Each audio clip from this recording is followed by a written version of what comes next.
ಹಿಂದಿನದು ಅದ್ಭುತವಾಗಿದೆ, ಆದರೆ ಇಂದು ಕೆಟ್ಟದಾಗಿದೆ. ಚೆನ್ನೈ ತಂಡದ ಸ್ಥಿತಿ ಪ್ರಸ್ತುತ ಸಿಎಸ್ಕೆ ಈ ಋತುವಿನಲ್ಲಿ ಪಾಯಿಂಟ್ಗಳ ಪಟ್ಟಿಯಲ್ಲಿ ಕೊನೆಯ ಸ್ಥಾನದಲ್ಲಿದೆ. ಅದರಲ್ಲೂ ಬ್ಯಾಟಿಂಗ್ನಲ್ಲಿ, ಫೀಲ್ಡಿಂಗ್ನಲ್ಲಿ ನಿರಾಸೆ, ಬೌಲಿಂಗ್ನಲ್ಲಿ ತನ್ನದೇ ನೆಲದಲ್ಲಿ ಸತತ ಸೋಲನುಭವಿಸಿ ರನ್ ತೆಗೆದುಕೊಳ್ಳುತ್ತದೆ.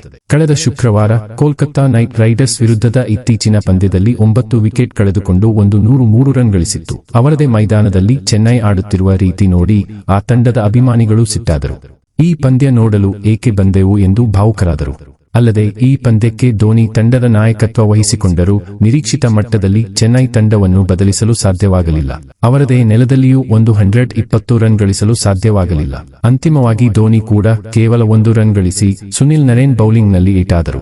2022ರಲ್ಲಿ ಮುಂಬೈ ಇಂಡಿಯನ್ಸ್ ವಿರುದ್ಧ ವಾಂಖೆಡೆ ಸ್ಟೇಡಿಯಂನಲ್ಲಿ ನಡೆದ ಪಂದ್ಯದಲ್ಲಿ ಚೆನ್ನೈ ತಂಡ 97 ರನ್ಗಳಿಗೆ ಕುಸಿದಿತ್ತು. ಆ ಬಳಿಕ ಚೆನ್ನೈ ಮೈದಾನದಲ್ಲಿ ನಡೆದ ಈ ಪಂದ್ಯದಲ್ಲಿ 9 ವಿಕೆಟ್ ನಷ್ಟಕ್ಕೆ 103 ರನ್ ಗಳಿಸಿತ್ತು. ಈ ಕೋಲ್ಕತ್ತಾ ಪಂದ್ಯದಲ್ಲಿ ಚೆನ್ನೈ ತಂಡದ 6 ಬ್ಯಾಟ್ಸ್ಮನ್ಗಳು ಕೆಕೆಆರ್ ಸ್ಪಿನ್ನರ್ಗಳ ಬೌಲಿಂಗ್ಗೆ ಏಟಾದರು. ಐಪಿಎಲ್ ಇತಿಹಾಸದಲ್ಲಿ ಇದೇ ಮೊದಲ ಬಾರಿಗೆ ಸಿಎಸ್ಕೆ ತಂಡದ 6 ಬ್ಯಾಟ್ಸ್ಮನ್ಗಳನ್ನು ಸ್ಪಿನ್ ಬೌಲರ್ಗಳು ಔಟ್ ಮಾಡಿದ್ದು, ಮಾಜಿ ಆಟಗಾರರು ಕೂಡ ಚೆನ್ನೈ ತಂಡದ ಕಳಪೆ ಬ್ಯಾಟಿಂಗ್ ಅನ್ನು ಟೀಕಿಸುತ್ತಿದ್ದಾರೆ. ಎಲ್ಲವೂ ಮುಗಿದು 43 ವರ್ಷಗಳಾದರೂ ಧೋನಿ ಅವರನ್ನು ನಾಯಕನನ್ನಾಗಿ ನೇಮಿಸಿದ್ದರ ವಿರುದ್ಧ ಇನ್ನೂ ಟೀಕೆಗಳಿವೆ. ಅಲ್ಲದೆ ಈ ಋತುವಿನಲ್ಲಿ ಧೋನಿ ಇಲ್ಲಿಯವರೆಗೆ ತನ್ನ ಫಿನಿಶರ್ ಪಾತ್ರಗಳಲ್ಲಿ ಪ್ರಭಾವ ಬೀರಲು ಸಾಧ್ಯವಾಗಿಲ್ಲ. ಇದರಿಂದಾಗಿ ಅವರ ಆಟವೂ ಟೀಕೆಗೆ ಗುರಿಯಾಗಿದೆ. ಈ ಸಂದರ್ಭದಲ್ಲಿ ಚೆನ್ನೈ ತಂಡದ ಮಾಜಿ ಆಟಗಾರ ರಾಬಿನ್ ಉತ್ತಪ್ಪ ಈ ಪಂದ್ಯಕ್ಕೂ ಮುನ್ನ ಆಘಾತಕಾರಿ ಕಾಮೆಂಟ್ ಒಂದನ್ನು ಮಾಡಿದ್ದರು. ಧೋನಿಯನ್ನು ನಾಯಕನನ್ನಾಗಿ ಮಾಡುವುದರಿಂದ ಯಾವುದೇ ಪ್ರಯೋಜನವಿಲ್ಲ ಎಂದು ಅವರು ಈ ಪಂದ್ಯಕ್ಕೂ ಮೊದಲು ಹೇಳಿದ್ದರು. 5 ಬಾರಿ ಐಪಿಎಲ್ ಪ್ರಶಸ್ತಿ ಗೆದ್ದಿರುವ ಚೆನ್ನೈ ತಂಡ ಈ 2025ರ ಋತುವಿನಲ್ಲಿ ಗ್ರೂಪ್ ಹಂತದಲ್ಲೇ ಕೊನೆಗೊಳ್ಳುವ ಸಾಧ್ಯತೆ ಇದೆ. ಅಂಕಪಟ್ಟಿಯಲ್ಲಿ ಕೆಟ್ಟ ಸ್ಥಿತಿಯಲ್ಲಿದೆ. ನೆಟ್ ರನ್ ರೇಟ್ ಸಂಪೂರ್ಣವಾಗಿ ಕಳೆದು 9ನೇ ಸ್ಥಾನದಲ್ಲಿದೆ.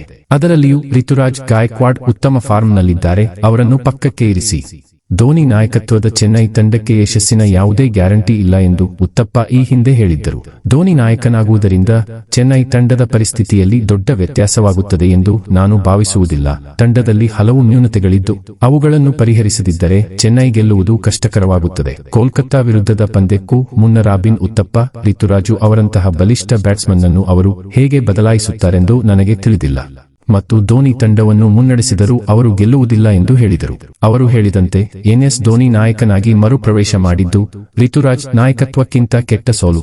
ತಂಡವು 103 ರನ್ಗಳಿಗೆ ಕುಸಿದು ನಂತರ ಕೇವಲ 10 ಓವರ್ಗಳಲ್ಲಿ ಪಂದ್ಯವನ್ನು ಬಿಟ್ಟುಕೊಟ್ಟಿತು ಎಂಬುದು ಉತ್ತಪ್ಪ ಹೇಳಿದಷ್ಟು ತಂಡದ ಪರಿಸ್ಥಿತಿ ಉತ್ತಮವಾಗಿಲ್ಲ ಎಂಬುದನ್ನು ಸ್ಪಷ್ಟವಾಗಿ ತೋರಿಸುತ್ತದೆ.